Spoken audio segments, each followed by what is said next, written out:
ஆண்டவராகிய இயேசு கிறிஸ்துவின் நாமத்தில் உங்களை எல்லாரையும் வாழ்த்துகிறேன். இந்த புதிய மாதத்துக்குள்ளே கர்த்தர் நம்மளை பிரவேசிக்க செய்த கிருபைகளுக்கு ஆண்டவருக்கு நன்றி சொல்லுகிறேன். இந்த வருஷத்தின் அடுத்த இருக்கிற 6 மாதங்களுக்குள்ளே பிரவேசிக்கும் போது, இந்த மாதத்தை நீங்கள் துவங்கும் போது குழப்பத்தோடு துவங்குகிறீங்களா? மனதில் சமாதானம் இல்லாமல், நிம்மதி இல்லாமல், கேள்விகளோட குழம்பி போயிருக்கிறீங்களா? உலகத்தில் எவ்வளோ பேர் சமாதானத்தை தேடி என்னென்னமோ பண்ணுறாங்க.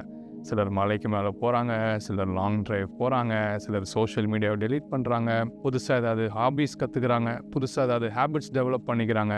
அநேக காரியங்களை உலகத்தார்கள் பண்ணுகிறத நம்ம சுற்றி பார்க்குறோம்.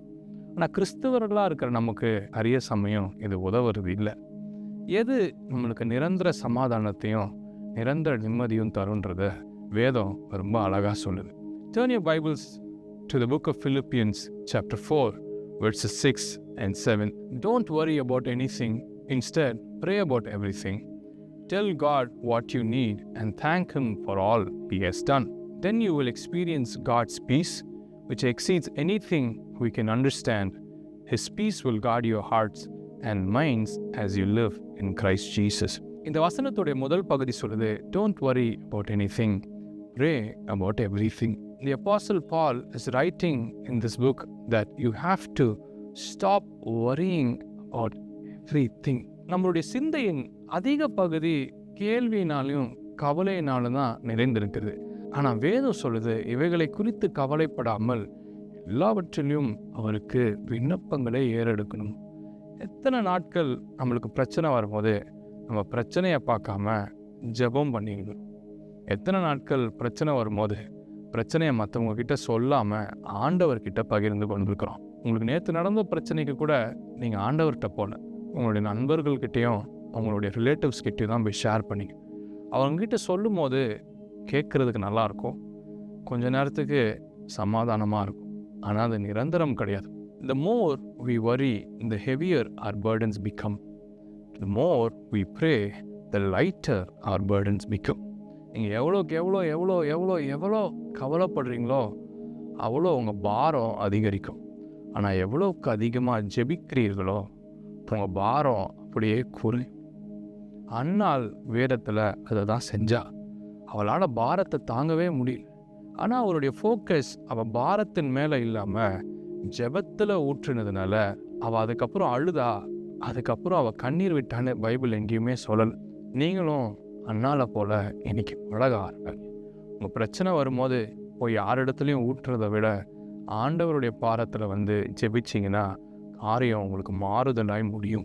நம்மள அநேகர் என்ன நினைக்கிறோம், ஆண்டவருக்கு தான் என் பிரச்சனை தெரியுமே, நான் போய் சொல்கிறதால என்ன ஆக போகுது, அவர் தான் எல்லாத்தையும் பார்க்குறாருன்னு பைபிள் சொல்லுது, புதுசாக என்னை பற்றி என்ன சொல்ல போகிறேன் அப்படின்னு யோசிக்கிறோம். Prayer is not informing God, but prayer is trusting God. ஆண்டவர்கிட்ட ஒரு காரியத்தை சொல்கிறதுக்கு பேர் ஜெபம் கிடையாது.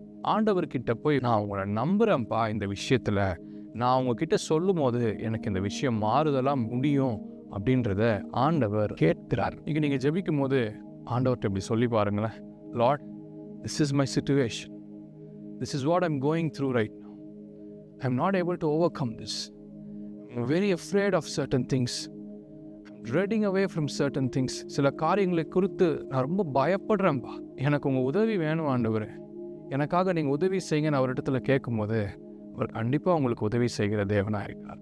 அன்னால் தன்னுடைய இருதயத்தை ஆண்டவருடைய பாரத்தில் ஊற்றுகிறத நம்ம கடைசி அந்த வசனம் சொல்லுது, you have to thank God for all that he has ton.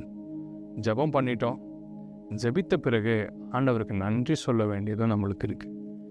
10 குஷ்டரோகிங்க இருந்தாங்க, ஒரே ஒருவன் தான் திரும்ப ஆண்டவருக்கு நன்றி சொன்னான் அப்படின்னு வேதம் சொல்லுது. அப்போ ஆண்டவர் கேட்குறார், மற்றவங்களாம் எங்கே? இன்னைக்கு ஆண்டவர் உங்களை பார்த்து அதே கேள்வி தான் கேட்குறார். நீ ஜெபிச்ச என் இடத்துல ஜெபிச்ச உன் ஜெபத்துக்கு நான் பதில் கொடுத்த பிறகும் உன்னை நான் பார்க்க முடியலையே அப்படின்னு சிலரை பார்த்து கேட்குறார். சிலருக்கு ஜெபத்துக்கு இன்னும் பதில் வரலைன்னு ஆண்டவர் விட்டு தூரம் போயிருக்கிறீங்க. இன்றைக்கி கர்த்தர் உங்களை அழைக்கிறார். உன் ஜெபத்துக்கு பதில் வரலைன்னு ஆண்டவர் இடத்துல துக்கத்தோட கோபத்தோடு இருந்தீங்கன்னா, God is calling you today. அவரிடத்துல வந்தீங்கன்னா கர்த்தர் உங்களுக்கு கண்டிப்பாக வெற்றியை தர வல்லவராக இருக்கிறார். எல்லாவற்றுக்காகவும் ஜெபிங்க, எல்லாவற்றுக்காகவும் அவருக்கு நன்றி சொல். கர்த்தர் உங்களிடத்திலிருந்து அதான் எதிர்பார்க்கிறார். இந்த மாதத்தை துவங்கும் போது கடந்த 6 மாதத்துக்கு அவருக்கு நன்றி சொல்லுங்கள். அடுத்த இருக்கிற 6 மாதத்துக்கு ஆண்டவரிடத்துல விண்ணப்பங்களை ஏறிடுங்க. அடுத்த 6 மாதங்களில் கர்த்தர் எப்படிலாம் நடத்தணும்னு எதிர்பார்க்குறீங்களோ அதை அவரிடத்துல சொல்லுங்கள். நீங்கள் முழுமையாக அவரை நம்புறீங்கன்னு அவருக்கு தெரியும். அதுக்கு தான் ஜெபம் வேணும். இன்றைக்கும் உங்களுக்காக நான் ஜெபிக்க விரும்புகிறேன். ஜெபிக்கலாமா?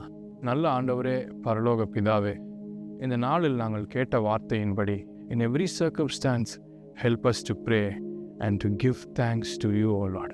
எதை குறிச்சும் கலங்காமல் இருக்கும்படிக்கு கர்த்தர் உங்கள் பிள்ளைங்களுக்கு ஒரு இருதயத்தை கொடுங்க. ஒருவேளை கலக்கத்தின் மத்தியிலையும் குழப்பத்தின் மத்தியிலையும் இன்றைக்கி இந்த நிகழ்ச்சியை பார்த்து கொண்டு இருக்கிறாங்கன்னா இவர்களோட கர்த்தர் இடைப்படுங்கப்பா. இந்த ஜூலை மாதத்தின் 1வது வாரத்தில் கர்த்தர் இவர்களுக்கு பெரிய காரியத்தை செய்யுங்க. இந்த நாளை துவங்கும் போதே கர்த்தருடைய பிரசன்னத்தில் நன்றி செலுத்தி துவங்குவதற்கு கர்த்தர் இவர்களுக்கு உதவி செய்யுங்கப்பா. அடுத்த இருக்கிற 6 மாதங்களின் காரியங்களையும் சூழ்நிலைகளையும் கர்த்தர் பொறுப்பெடுத்துக் கொள்ளுங்கப்பா. இந்த பிள்ளைங்களை நீர் ஆசீர்வதிங்கப்பா. இந்த பிள்ளைங்களின் ஜெபத்தை நீங்கள் கேளுங்க ஆண்டவர். தேவையோட நெருக்கத்தின் மத்தியிலிருந்து உங்களை நோக்கி கூப்பிடுகிறவங்க பிள்ளைங்களுக்காகவும் ஜெபிக்கிறேன். கர்த்தர் இவர்களை விடுவித்து இவர்களுக்கு பெரிய காரியங்களை செய்வீர். இயேசுவின் நாமத்தில் ஜெபிக்கிறோம் பிதாவே, ஆமென். எல்லா சூழ்நிலைகளுக்கும் ஆண்டவருக்கு நன்றி சொல்லுங்க. ஆண்டவரிடத்துல ஜெபிங்க. உங்கள் வாழ்க்கையின் சூழ்நிலை மாறும். கர்த்தர் உங்களை ஆசீர்வதிப்பார். God bless you. Hey, this is Josephus. I'm glad to connect with you through this video and I'm encouraged to know that you've been blessed by this. Make sure to like, share this to someone who needs to hear this word and subscribe to this YouTube channel for more encouraging words. T-Factor is going to reach you every Monday morning from this YouTube channel. Don't forget to tune in. I'll see you next week. God bless you.